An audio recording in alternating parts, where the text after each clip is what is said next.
Watching Kyle's unboxing videos again? Yeah, he always finds the coolest...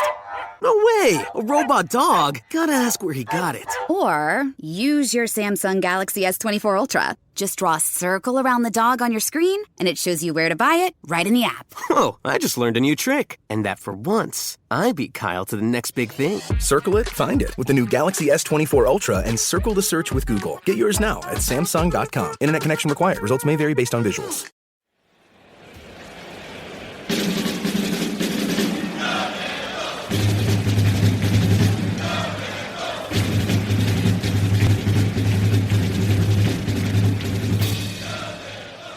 Hello, Duke fans, and welcome to episode 316 of the Duke Basketball Report podcast. It is Wednesday, June 2nd, 2021, and we are here to give you some updates on some very troubling things that are happening in the NBA and all sports, really. The probability of having some Duke Blue Devils in the Olympics, and the moment you've all been waiting for, the results of the survey we conducted a couple months ago that many of you participated in, and we thank you for that. But before we get into all that, Donald Wine here, your host.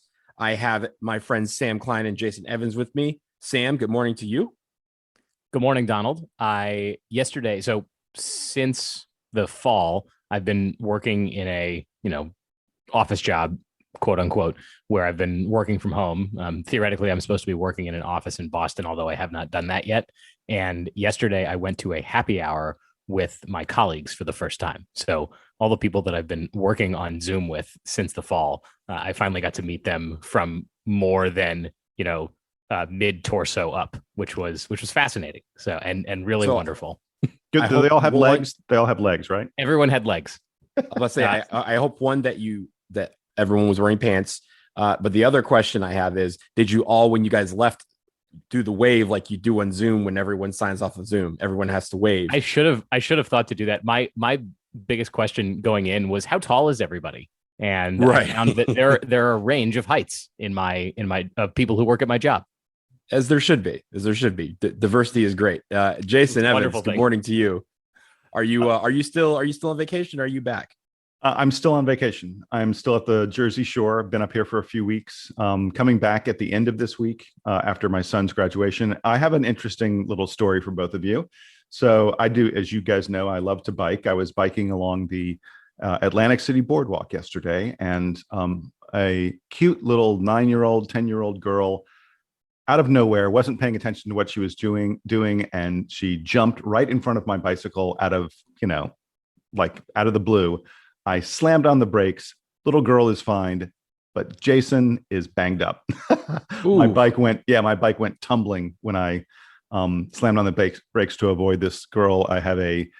My neck is killing me, and my wrist hurts a lot, and I got a scrape on my arm. And I do feel vindicated, though. After this happened, a police officer who saw it all came over, asked me if I was okay, and then turned to her parents and began scolding them. So he proved that I was in the right, and this little girl who almost got plowed over was wrong. I was going to say, did the parents apologize or offer you a beer or something like that? I think they recognized that their girl had not done the right thing. Yeah, and you're still podcasting glad you're okay. the next day. Yeah, that's commitment. That's dedication. We're glad you're okay. You looked fine. So if you hadn't told that story, we would not have thought any differently. But so now he's going to show us his wrist. Ready? Yeah. Oh, for those of you out there, that's a nice little scrape. Yeah. As they say in Tommy Boy, that's going to leave a mark. But that's better than the alternative, which is you not being okay. So we're glad you're safe. The real alternative was this poor girl getting run over by me on my bike. Oh, that too. Also probably bad. Yes. Probably bad. I would much rather me get hurt a little bit, some sprains and stuff like that, than plowing into a 9-year-old girl. Jason, in a way, this is kind of a segue into our first topic of this episode, which is the ugly side of sports. And with the return of fans to the arenas and to baseball diamonds and soccer fields, we've seen some very great moments. And the roar of that crowd is something that I know we've all missed. But it seems somewhere between March 2020 and now, some people have lost all their home training. There has been a slew of ugly moments where fans are throwing things at players on the court or on the field. Kyrie Irving, most notably, had a water bottle thrown at him after a game in Boston. We've seen Russell Westbrook get popcorn thrown at him in Philadelphia, and a Washington Wizards fan rush the court at home a game later. Trae Young had a New York Knicks fan spit on him, and John Morant's dad has experienced some racism in the stands while watching his son play in Utah. And that's just the NBA. We've had fans rushing the field at baseball games and soccer matches as well. This is not, we're going to focus on the NBA, but this is not an NBA problem. This is something that has happened across sports. So Sam, I want to ask you first, when we've waited so long, and I know all of us like going to sporting events, we've waited so long to get back to a point where we can go to sporting events safely. Why have fans gone so stupid and repeatedly crossed the line? I think you take something away from somebody for that long, and there's this like built up energy behind it, and people are so excited to get back and so excited to do all the things they've been thinking about doing. So I believe that, normally all this bad behavior would get spread out. Now it's heightened. And in the case of the NBA, it's also happening that fans are coming back to arenas for the most part as the playoffs are happening. So it's like also at the most intense point in the season, and people have really forgotten their boundaries in the course of this. So I hope that the attention that this is getting across, sort of national sports media, us talking about it, people sort of across the sports landscape talking about it, means that folks are going to take a few moments and stop and think about what they're doing. It is really disappointing, and I wish that people would show a little bit more restraint when it came to going to professional sporting events. And by the way, the way that some of these things have happened in the NBA with Russell Westbrook and Kyrie Irving and stuff, it also displays a little bit of it's sort of a lack of humanity for the people that are putting on these uniforms. And if anything over the last year, if I've learned anything over the last year, it's that it's okay to take a few extra moments and appreciate the humanity in the person that you're interacting with. And that's something that is, unfortunately and sadly missing in a lot of these interactions. You're 100% right, Sam. To harken back, as Donald was saying, to my incident with the little girl, like my instinct was, don't hurt her. That you want to do the right thing, and I think so many of these people aren't thinking about the consequences of their actions. Jason, and you literally, going back to your accident, you literally put yourself in harm's way to avoid hurting a little girl. Yeah, right? Look, don't make me out to be a saint or something like that. I did do this while I was biking in front of casinos that I'm planning to visit tonight. So no, but one thing I think that basketball fans don't think about, and so much of this has happened in basketball lately. That's where if you want to call it a crisis, that's where the problem is really rearing its ugly head. Basketball is truly unique in pro sports because the fans are right there next to the field of play with nothing separating them from the action. And think about, in baseball, football, soccer, hockey, all these other sports, and every other sport, there's a barrier. And often there are numerous security guards, sidelines with other players, with and other a lot players more and space, officials. right? Yeah, more in basketball. Exactly. It's not just that there's no barrier, but they're right next to the court. Like we often see players ending up in the stands in basketball. Yeah, but I mean, like the guy in DC who ran on the court, he came from like the 15th row or something like way up in the stands, and he just ran right down, right, and there was nothing to stop him or slow him or anything like that. I guess in some ways, baseball comes the closest. I mean, the baseball players, the field of play is right up against the stands, but it stands as opposed to courtside seats. And I think, and when a guy jumps out of the stands at a baseball game, you've got a few seconds of everyone reacting to it. Yeah. Like if you're in, I know this is the case in DC. I've been to a few basketball games there, but any basketball arena, especially in the space behind the space behind the baskets, it's not that deep. So like, I don't think you can safely, unless you're a good athlete, run down the sort of sidelines in basketball, because it's just like, it's too steep of a staircase. But running down the end zones, like it's basically flat. You can just like get ahead of steam coming slightly downhill, and you can go careening right into the court with no one stopping you. And the reason I bring all this up is if fans don't start acting appropriately, then people are going to suggest barriers. They're going to suggest, okay, we need to make ways of keeping the fans separate from the players. And I think one of the great things about basketball is the fact that you are right there up against the sidelines. Think about us as Duke students. former Duke students, the three of us. But one of the great things about Cameron is the fact that the fans are right there next to the action, chanting and making noise and doing our thing. We've got press row or the benches, but we're right there. And I think it would be tragic if at Duke and other places they were forced to erect barriers to keep fans away, because it's just and by the way, a little bit of history for folks. If this doesn't change, if fans continue to do this kind of stuff, we hold the players to a higher standard. We cannot expect the players to continue to not respond at all. Some player is going to go run our test on everyone. And I want the people out there. I know you guys know what I'm talking about probably, but people may not remember the Malice at the Palace in 2004. Donald, I'm sure as a Detroit Pistons fan, you know all about it. But as a reminder, there was like a shoving incident in a Pistons game against the Indiana Pacers, and several Pacers players, including Ron Artest, Steven Jackson, and Jermaine O'Neal, all went up into the stands. Ron Artest punched out a dude, a Pistons fan. They received extremely stiff penalties for it. Guys were suspended 25, 30 games. Ron Artest was suspended for the entire season. But and I want to make clear, those players were to blame that time. But if it happens again, it may be that the fans are to blame.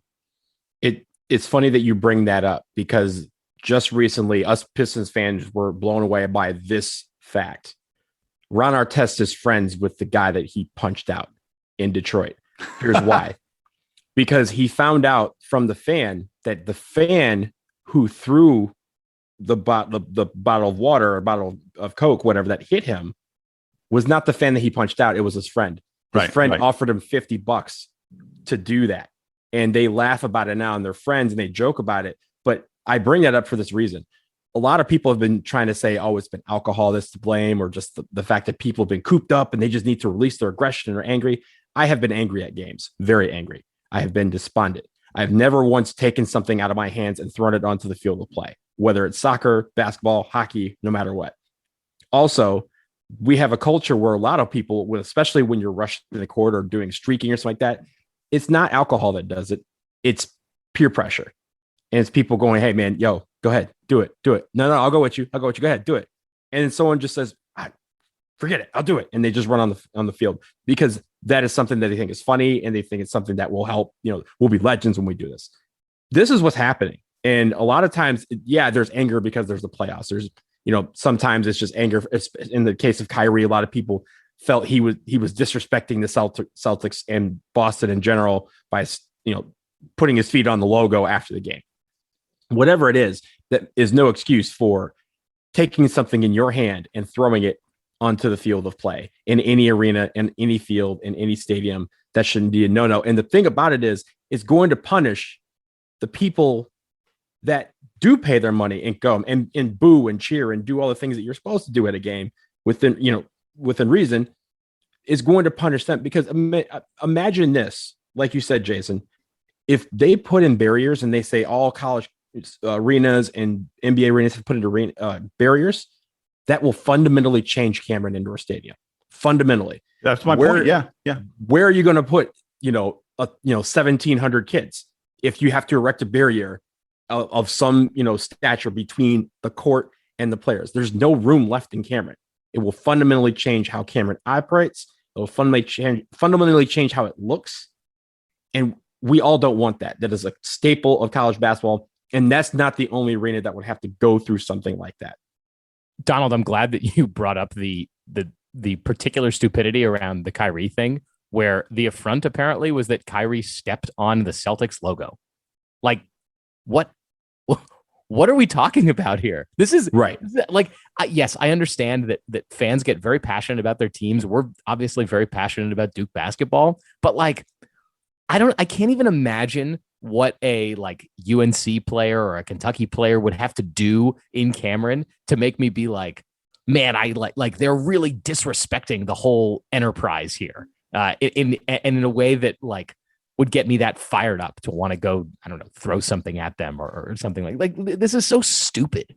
I don't know why people think this way. The other thing that you brought up is the punishment involved here. And I did see an interesting thing on Twitter yesterday that suggests, I can't remember who said it, but suggested that teams be punished for if there's some kind of incident like this in their home arena, that they could have fans removed for the next game. Like they have to play in front of an empty stadium, or they do that in something soccer like all the that. time. Yeah, they do that in soccer. Right. And this is apparently something that happens in soccer. I wasn't aware of this until yesterday, but I think it makes a lot of sense that that's great incentive alignment here, right? Because most of these problems are coming from home fans berating, road teams. So take away that incentive and make it hurt the teams and make it hurt the fan bases for people acting like idiots, and maybe that helps clean it up. Well, really quick, I actually think, yes, I think that's a good suggestion. I actually think the other thing is the NBA should put some pressure on local municipalities to, by local, I mean the cities where NBA teams are based, to really go after the people who do stuff in arenas, to consider a lot of these acts to be a form of assault, because I think many of them are assault. And to prosecute people and to publicize that they're prosecuting people. If folks thought they were going to go to jail for doing this stuff, I think you would see a lot less of it.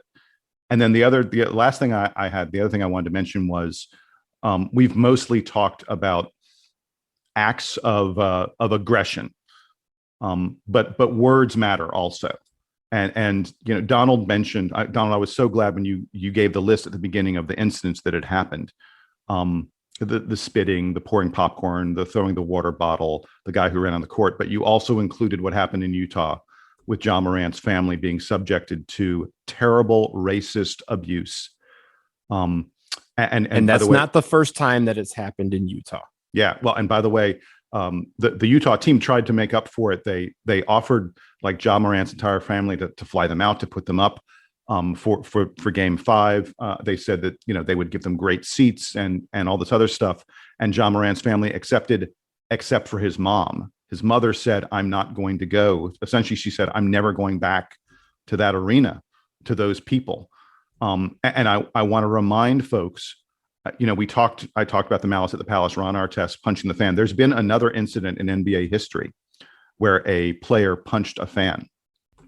And that was in 1995, a Portland Trailblazers game against the Houston Rockets, where Vernon Maxwell, Mad Max, punched a fan who was taunting him about the fact that his wife had a miscarriage. I mean, that's horrific. That is a terrible, words matter. And I don't blame Vernon Maxwell one bit for going after that fan who had done that. He broke the guy's jaw or something like that. I mean, but people need to know that it's not just actions we're talking about. It's also words. And yeah, you can cheer hard and you can, look, I've been in Cameron. I've said some stuff. But you just need to think about exactly what you're doing and where the line is, and God, just don't cross it, and let's enjoy basketball the way we've enjoyed it for years, and not have to change the rules of how these arenas are set up. Yeah, and to summarize what we just said, y'all need to get your home training back, because some of y'all have lost it. It needs to return, because you are not going to be the one that's punished. It's going to be us, the fans that do care and do care enough that we're going to be good fans and try to go to sporting events and get back to what we were doing. You're going to throw us right back into this, where there's not going to be fans of the arenas. There's going to be a fundamental change to how we view sports, and it's going to be because of the acts of a few. So the acts of a few need to stop it. This is the group project. We've already failed a couple in this society. This is another group project, and I need y'all to come through on this one, because we want to go to sporting events and enjoy them the way we did as passionate fans, where we can give our support and give, cheer and boo for our teams and against other teams, but to do it responsibly and to do it within the realms of humanity, as Sam said.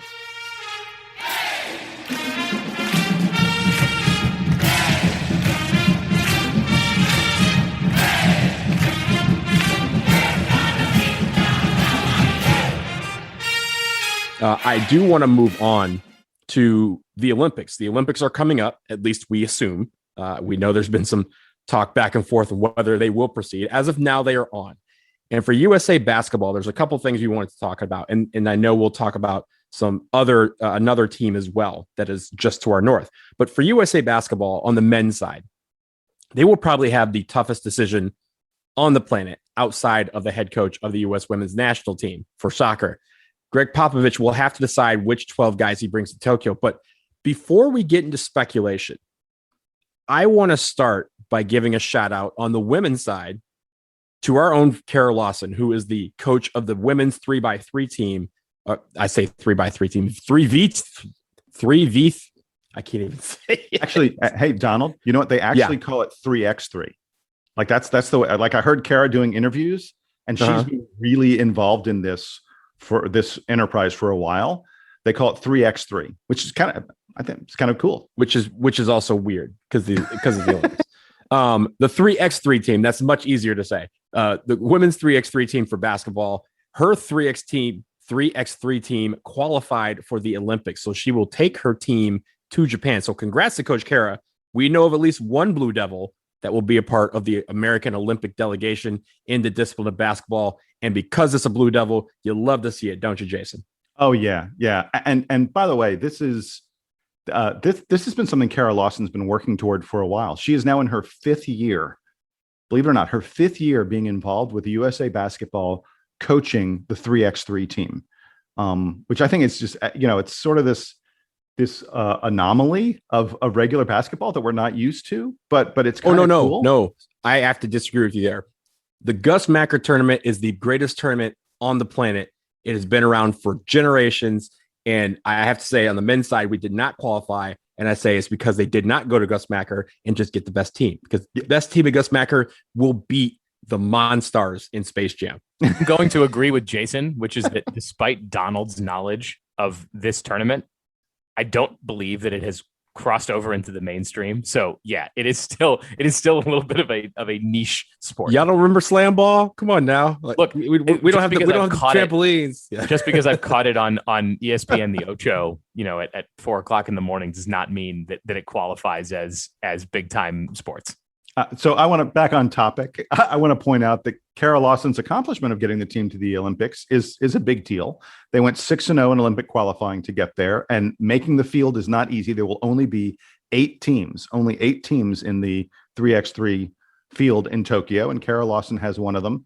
The WNBA, by the way, is taking a break for a whole month to allow players to play in the Olympics, which means this 3x3 team has some pretty good WNBA players on it, including Alicia Gray, who is the WNBA 2017 Rookie of the Year and like a consistent double-digit scorer. She's a really good player in the WNBA, and she's playing on the 3x3 team. By contrast, as you guys mentioned, the men brought a bunch of nobodies, who guys who can't even sniff the G League, and as a result, the U.S. men didn't even qualify for the Olympics.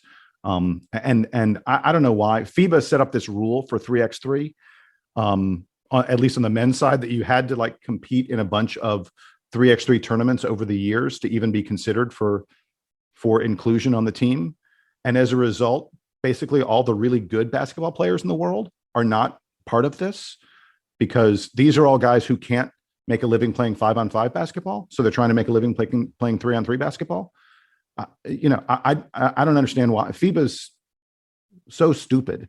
If they actually let NBA players and not just American but international NBA players play together, this would be a really fun, interesting tournament. Instead, it's going to be. I watched it. It's bad basketball. It's just not good enough. So I don't know why they did it this way, but I'm really excited for Kara Lawson because on the women's side, it's good enough, and they are really good. And Kara Lawson, by the way, already has a gold medal as a player from 2008 when she was on the Olympic team. I think she's going to win a gold medal as a coach this time around as well. Well, I think FIBA is going to eventually change, just like they did in basketball. They've, instituted a bunch of changes to kind of come in line with the NBA over the years.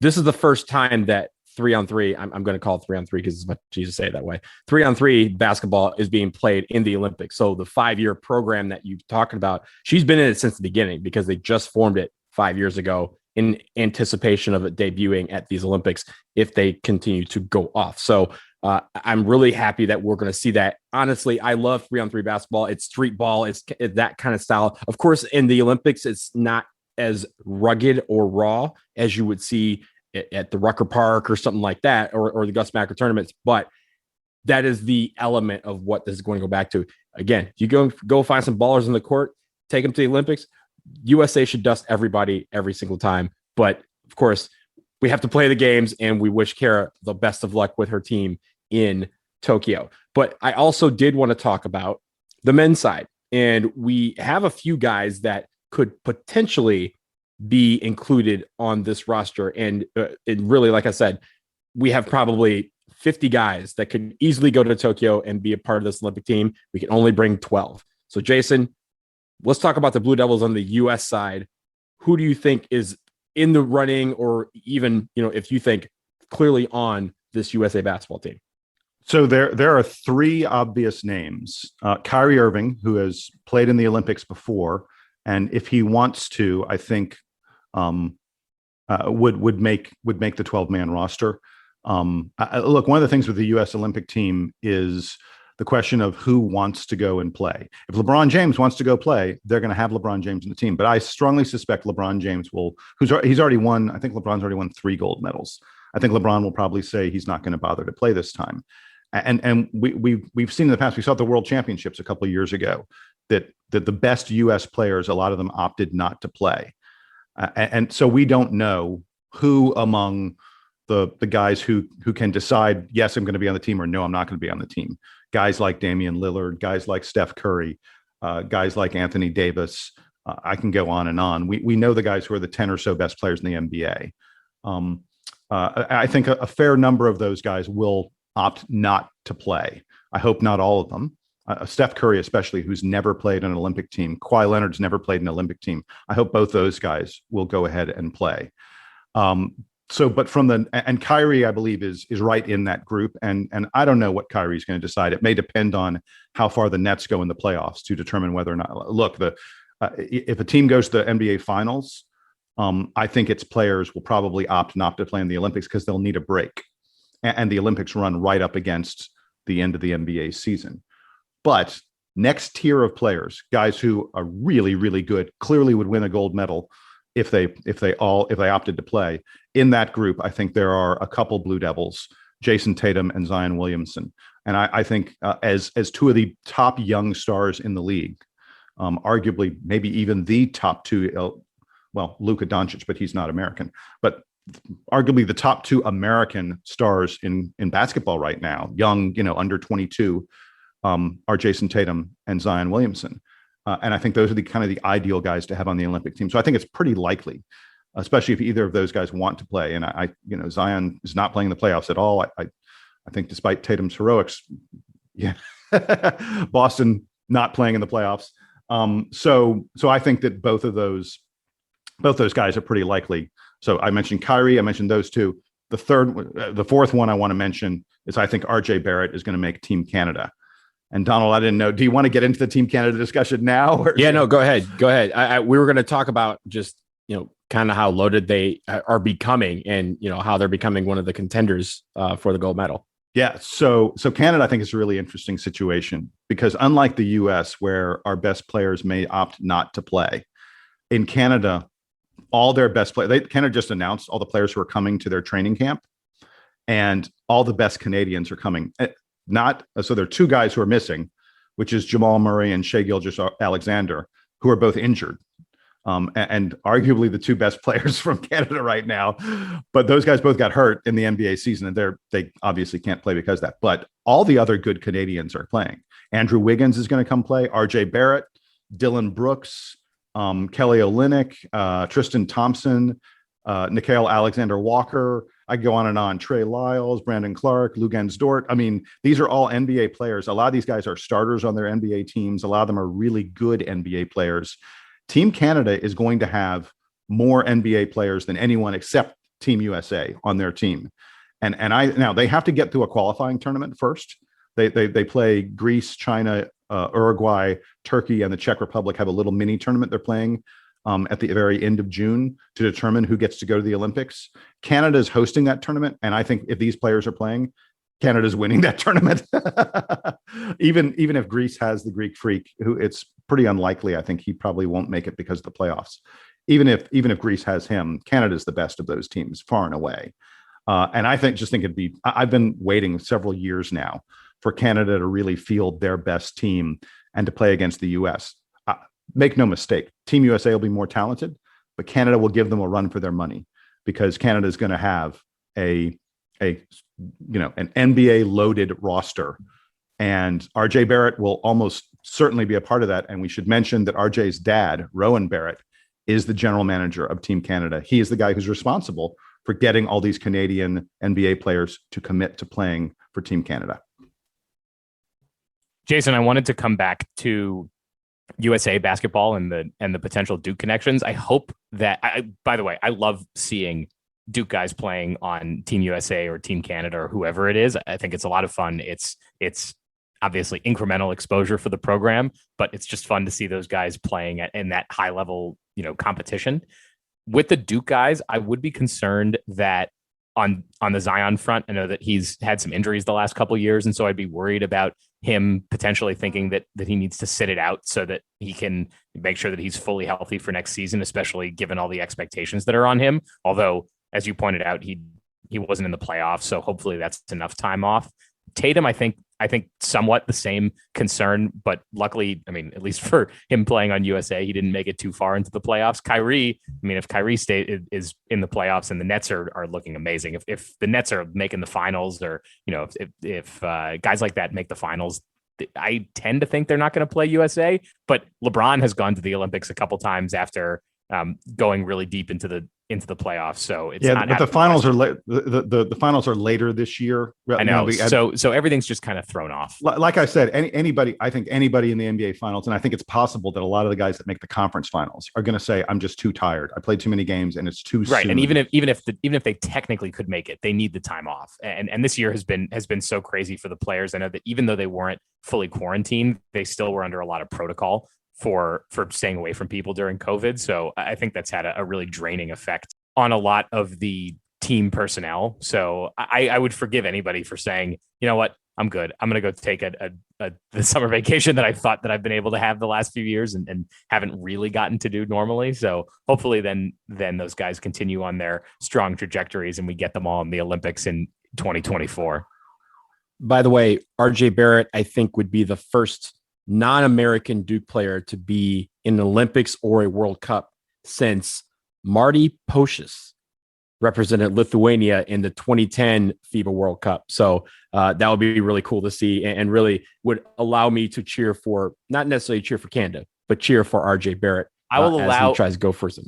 I will allow Duke fans to root for Team Canada explicitly for rooting for RJ Barrett, especially if there are no Duke guys on Team USA. Totally fine. He can get the silver medal.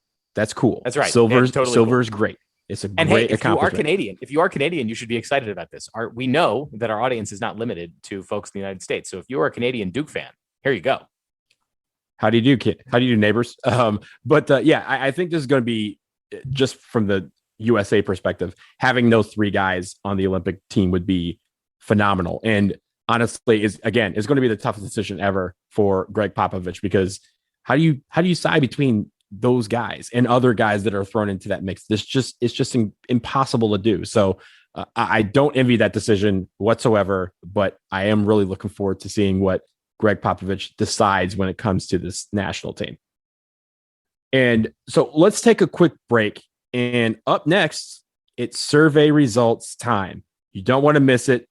Sam is ready. We're ready. I hope you are. Stay tuned.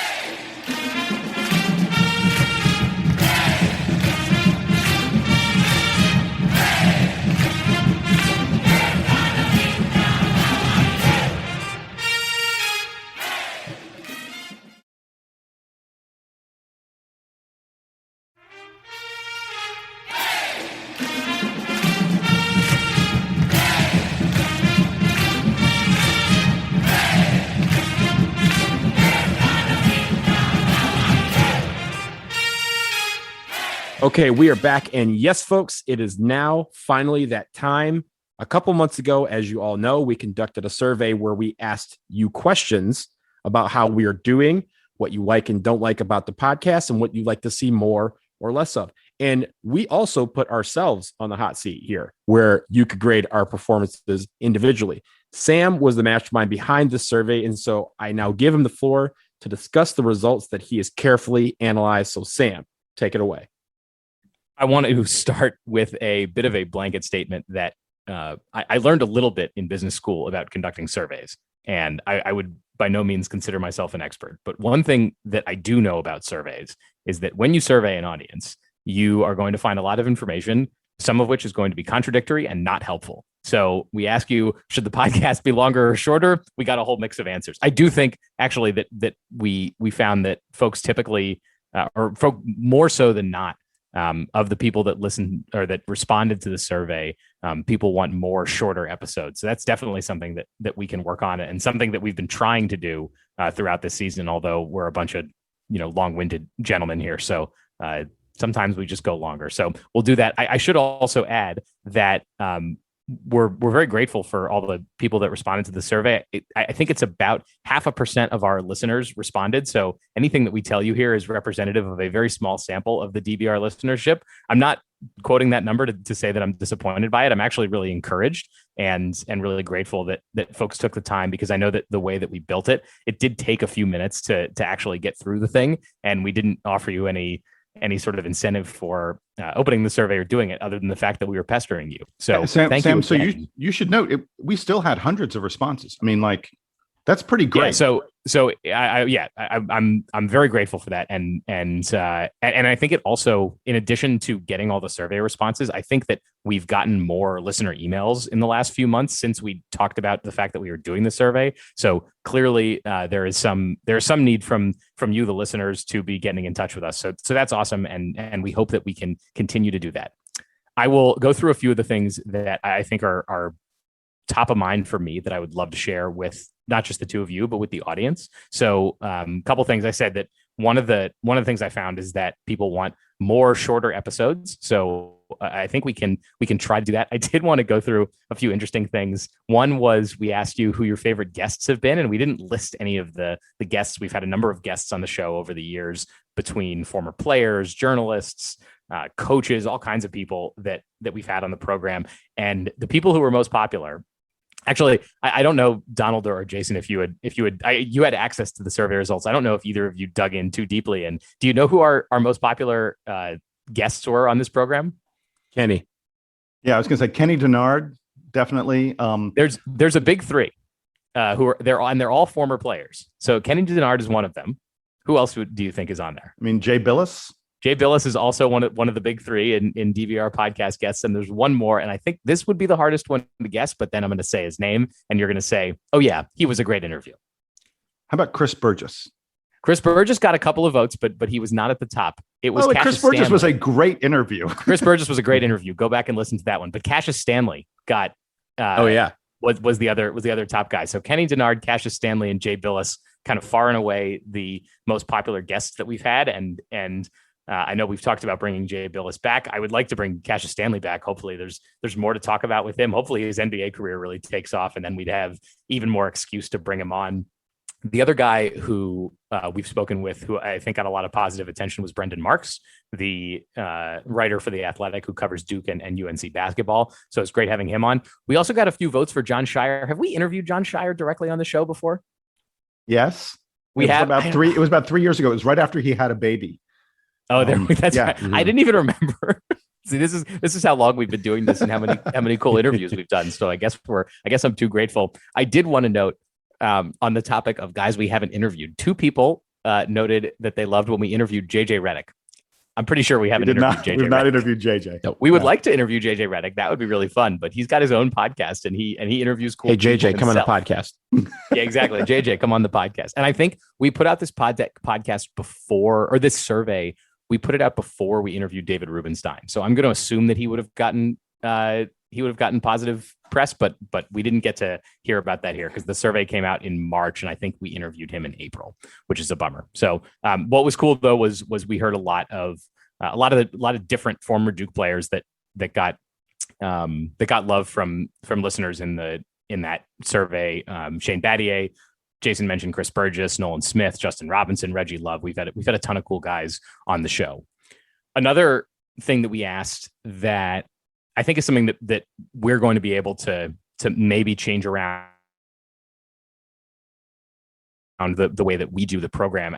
And by the way, I heard from a number of listeners that they like more of the structure that we put in this year. So positive feedback on the way that we were kind of doing the good, the bad, the headlines this year. So I think we're going to keep doing it that way. We've tinkered throughout the years with the way that we've structured the game analysis. And admittedly, this has mostly just been us kind of doing it as we go and figuring out what works and what doesn't for us. But we haven't really asked you until now. And it is tough because we can't ask you for what you want until we've tried a few things. So I think it was sort of finally time for us to ask. One thing that listeners indicated that they did want to hear more of were player interviews, and the player interviews seem to be very popular. So we'll do our best. We work very hard to get those player interviews. Jason does a lot of that sourcing. So Jason, work harder on this show because because I haven't been working very hard lately. That's right. He doesn't do anything. I think I saw a couple that were like, just get Coach K in the podcast. Like, we'll just get Coach K. Sure. We would love to do that. If we do that, that might be the last podcast we ever do because I might retire. But I will say that I can't even count how many times I've asked for Coach K. One of the other kind of positive things that I took away, we asked you if you liked the way that we use KenPom and advanced analytics. We asked if you liked the way we use articles from other publications or from the DBR, media interviews. All of those got like pretty good scores, and folks said we like how this is going. So that's great. We appreciate that, and we work hard to try to bring different types of analysis into the show because it doesn't have to all be numbers. It doesn't have to all be interviews. We appreciate that there's value in all of those things. So that's really cool. The other sort of set of questions, or I think it was a single question, but then it has a set of answers, was what are the topics that people want us to cover? And this was actually interesting to me. There were some results here that I was a little bit surprised by, and I have a suggestion that I'm going to run by you guys, and we'll see how you feel about this. So the top thing I asked for a series of topics, would you like us to talk about them more or less than we already do? Duke men's basketball recruiting was like the most popular thing we want you to talk about more. And I think we've tried to incorporate a little bit more recruiting this year, but certainly there is more to mine on that front. So I think there are a number of ideas that we can chase down for making the recruiting coverage better. The other thing was Duke in the NBA, which again, something we've tried to do, I think more recently, especially with the bubble going on, was something that we were focused on more. So definitely something we can incorporate. On the topic of on those topics, things that it seems like our listeners are not as enthusiastic about are the other Duke sports. And this was personally disappointing because I happen to be a Duke football fan. When I was in school, I went to a lot of other Duke games. I know that both of you are Duke fans, not just of men's basketball, but of the other sports. But I'm open to this sort of suggestion that our listeners are more focused on men's basketball than they are on other Duke sports like football, like women's basketball, like men's lacrosse, the sports that are notionally sort of the other most popular sports on campus. So one thing I think we could do, and guys, tell me if you agree with this, is we can push all that discussion sort of to the end of the program. And I would like to still be able to talk about it. I don't know what you think about that. I agree, because I think there's a lot of things that need to be discussed, and frankly, a lot of things that we're excited about as well. I mean, Duke baseball and Duke softball won ACC titles for the first time in a long time. I'm sorry, for softball it was the first time ever. For baseball, and baseball, it was their 70 years. I think it was their first ACC tournament championship for baseball. Tournament, yes, they've won the ACC, but that was back like 60 years ago. So they're like the football team. They that. hadn't won the ACC in decades. Yeah, you have to be excited about that. And I know we are excited about a lot of different sports and the success of our programs. And honestly, from some of the things that I saw on the survey, a lot of you out there are as well too, especially alums. I think some non-alums maybe focused in more on the basketball, but some of the alums were like, hey, we are really, really excited to hear about the success of all of our sports programs and our athletics department as well. So I think we're going to keep doing it, but I am open to moving that towards the end when we kind of wrap it up with maybe parting shots again. We already kind of do it mostly toward the end. But It's tough, right? Because it is tough. As I it's said, hard. we ask a survey question, we get a range of responses, and then we have to interpret it based on a small set of data. So, but it's interesting and it's neat to hear from people. So I like that one. We did ask for feedback about the hosts. I'm glad to report that we all scored very well in general Duke competence and enthusiasm. I did note that I was the funniest, which I had teased about, and I'm still gonna hold. I'm that definitely over. the least funny. Yeah, Jason's the least funny, but he turns out I can be best. the middle. I can be the middle bear funny. Yeah, and Jason comes out highest on all the other categories, but across. Do I really? Wait, really? Yeah. Yeah, wait. Jason comes, list all the categories that I scored highest in. Hoops knowledge, quality of analysis, Duke knowledge and enthusiasm. That was the thing that we were best at overall, was Duke knowledge and enthusiasm among all. We're really good at that.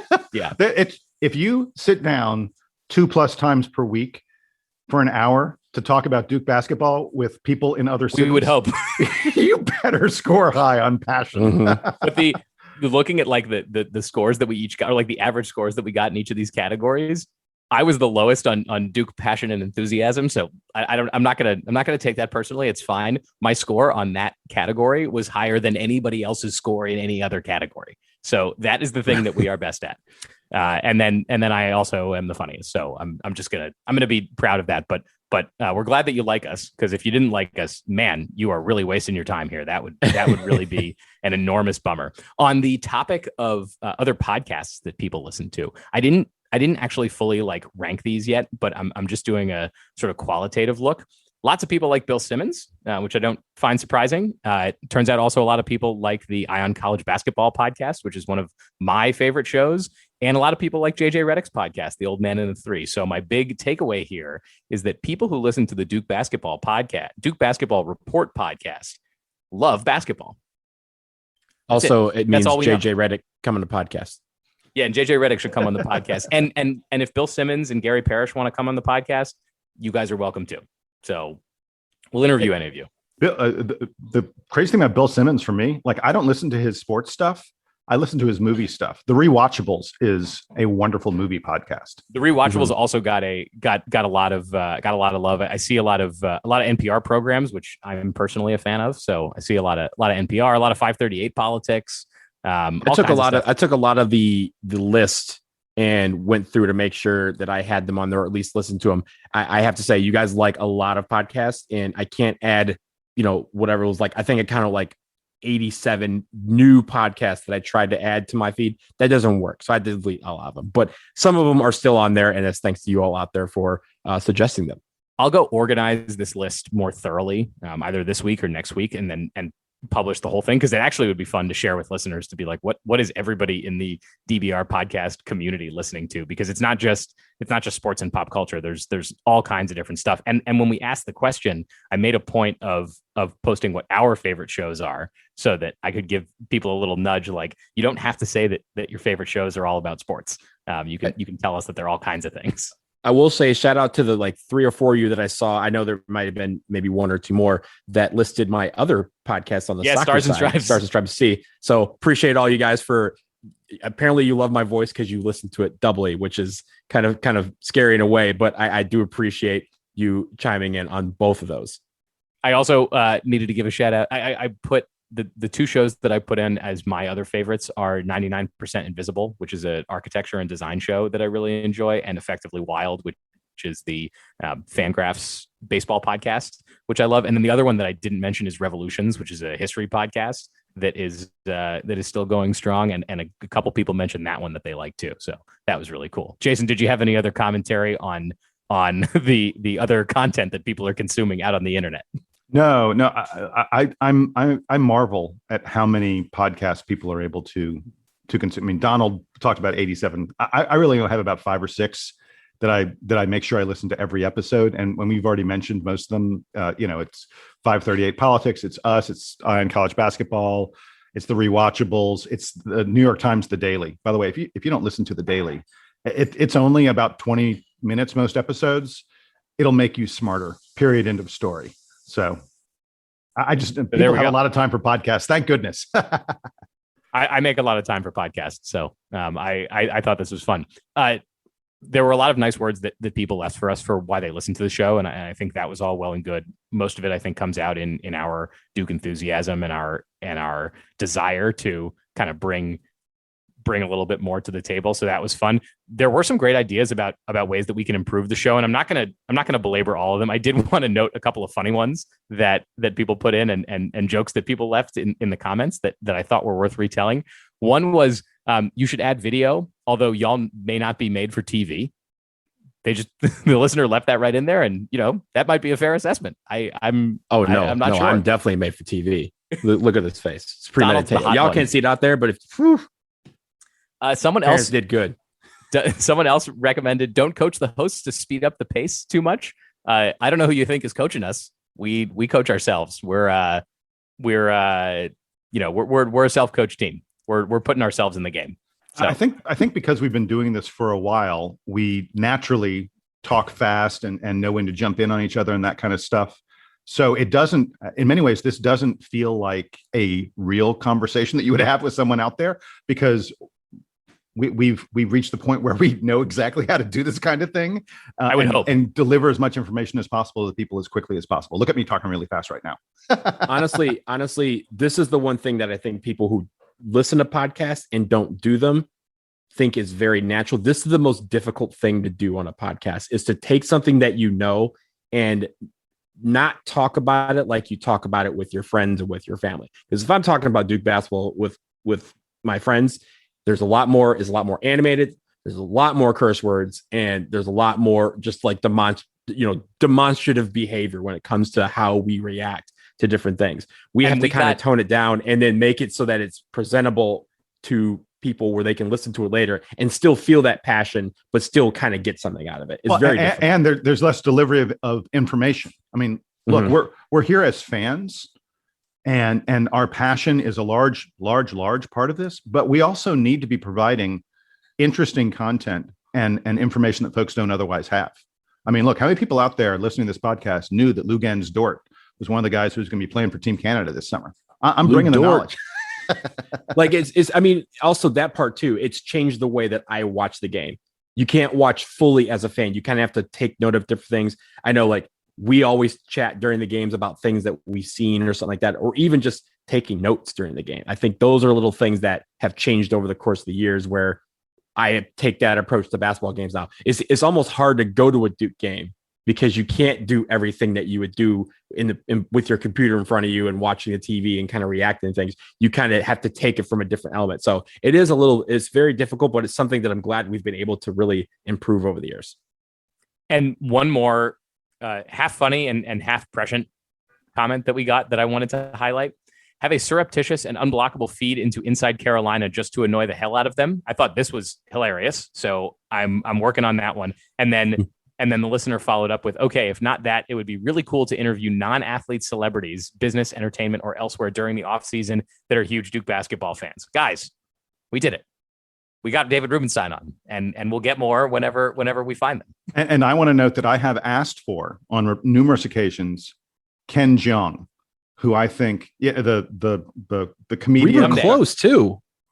Huh? We were close. Yeah, I've gotten to his agent, who said he's too busy right now, and I'll hit him up again. But he's a huge he wasn't Duke fan. Too busy to do class of 2020 graduation commencement last year virtually. So and apparently he's going to come back for our graduation that's supposedly happening in the fall that President Price just announced. So, Ken, we know that you're not that busy.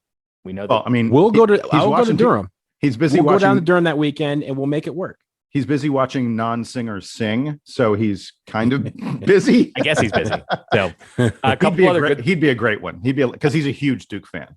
A couple other good suggestions that we got that I think we can try chasing down. One of them that multiple people brought up, and I think this comes from the slice of the listenership that are also DBR forum readers, is about leveraging the DBR community more. We've done a little bit of this in the past, and I think it's fun when we get folks who are the more prolific posters on the DBR to come on and share thoughts and analysis. So I definitely think we can get more into that. a couple folks had nice things to say about Return to Glory and the work that Jason's done there, and about doing some other projects on that front. So there's lots to explore. I think the neat thing. Can I just go really ahead, quick? Jason. I've had people email me and like, oh, this is great. I love it. It's so much fun. Which team are you doing next? And I'm like, wait, people, this has been a year of work. I'm not sure I'm doing another team next. I probably will at some point, but let me finish this one first. Okay.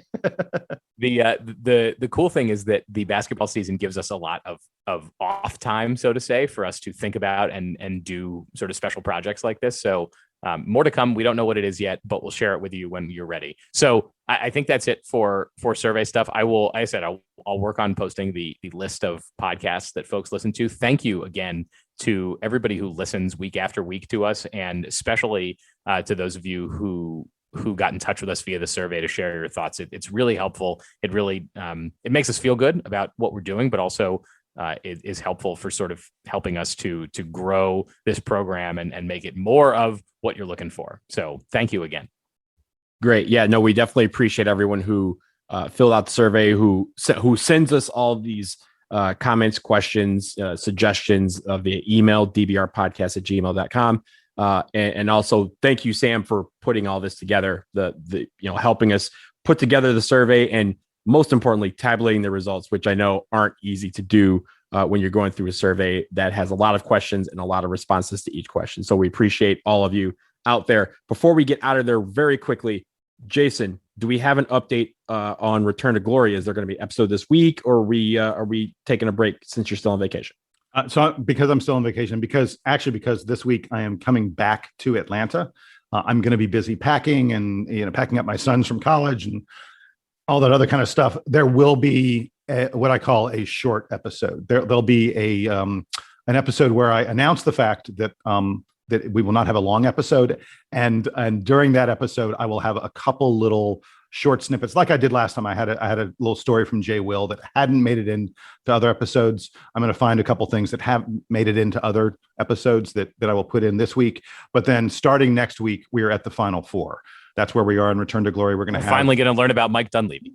Yes. Mike Dunleavy is going to feature prominently in the final few episodes of Return to Glory that are coming up. Yeah, and one thing that we had been kicking around is when Return to Glory is over, we'll do a reactions episode to that, where Sam and I get to talk about the series. I get to talk about living that season since I was a freshman during that season, and just really get to kind of just take another episode to kind of reminisce down memory lane since it's been 20 years. They cannot get enough attention, the 2001 Duke Blue Devils. So thank you, Jason, for that. We look forward to the short episode this week.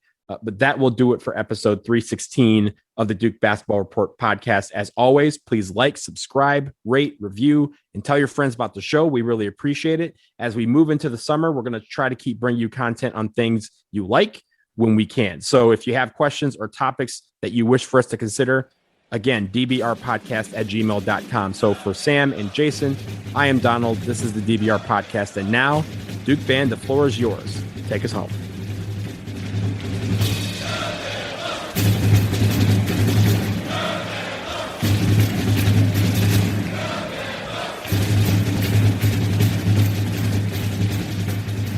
It's not on our agenda for today, but if Damian Lillard was a Duke person, we'd be doing an entire podcast on him right now. I was just going to say, I was up till 2 a.m. last night because I was packing and couldn't pack because every time I tried to even take out a shirt, Dame would hit a 3-pointer. It was crazy. I mean, I haven't seen him do anything like that since the last time he did something like that.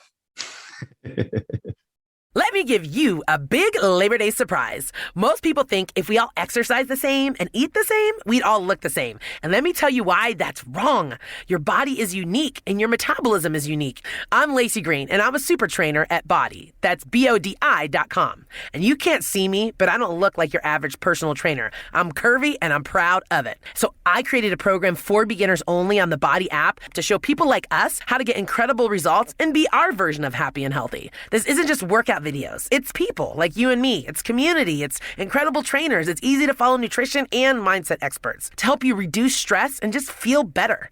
And you can get started with my new program called For Beginners Only. Now, here's the big surprise. If you go to body.com right now, that's BODI.com, not only can you get everything Body has to offer at 50% off with an annual membership, you'll also get an additional 20% off, but only during Labor Day weekend. Let's do this together. Go to body.com. That's body with an I.com.